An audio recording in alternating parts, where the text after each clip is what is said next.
Hello বন্ধুরা, তো এই ভিডিওতে আইএসএল ও মোহনবাগান নিয়ে বেশ কিছু আপডেট আছে। তো ভিডিওটি সবাই শেষ অবধি দেখো। আর চ্যানেলে নতুন হয়ে থাকলে চ্যানেলটি অতি অবশ্যই সাবস্ক্রাইব করে পাশে থাকা বেল আইকনটিকে অন করে পাশে থেকো। তো ফার্স্টে ডুরান্ড কাপ নিয়ে কথা বলা যায়। তো ডুরান্ড কাপ শুরু হচ্ছে জুলাই মাসের 27 তারিখ থেকে এবং ডুরান্ড কাপের ওপেনিং ম্যাচ হবে কলকাতার যুবভারতীতে এবং ডুরান্ড কাপ ফাইনাল হবে 31শে আগস্ট। তো এরপরে সবচেয়ে বড় আপডেটটি হলো মোহনবাগান সমর্থকদের জন্য আমাদের সকলের প্রিয় দিমিত্রি পেত্রাদস, আমাদের সকলের প্রিয় দিমিত্রি, তার সঙ্গে আরও 2 বছরের চুক্তি বাড়ালো মোহনবাগান।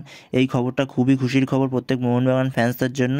আরও 2 বছর আমরা দিমিত্রি পেত্রাদসকে মোহনবাগান জার্সিতে দেখতে পাবো। তো এরপর মোহনবাগান একজন গোলকিপারের সাথে কথাবার্তা বলছে, এমনটাই শোনা যাচ্ছে। তো সে হলো গোয়াতে ছিল ধীরাজ সিং। এই ধীরাজ সিং মোহনবাগান দলে নেওয়ার জন্য চেষ্টা করছে। তার আগের বছর অবধি এফসি গোয়ার সাথে চুক্তি ছিল, সে এখন ফ্রি এজেন্ট। তো এই ধীরাজ সিংকে মোহনবাগান দলে নেওয়ার জন্য চেষ্টা করছে, কারণ বিশাল কায়েতের ভালো কোনো ব্যাকআপ নেই বলে এই ধীরাজ সিংকে দলে নিতে আগ্রহী মোহনবাগান, যেটুকু খবর। তো তোমাদের কি মনে হয় ধীরাজ সিংকে নেওয়া উচিত? তো কমেন্টে জানিও। তো এই বিষয়ে অফিসিয়াল আপডেট আসলে পরে জানিয়ে দেবো। তো এরপর যদি ইস্টবেঙ্গলের আপডেটে যাওয়া যায়, তো ইস্টবেঙ্গলের কোচ কার্লেস কুয়াদ্রাত তার কোচিং স্টাফ নিয়ে কলকাতায় চলে এসেছে।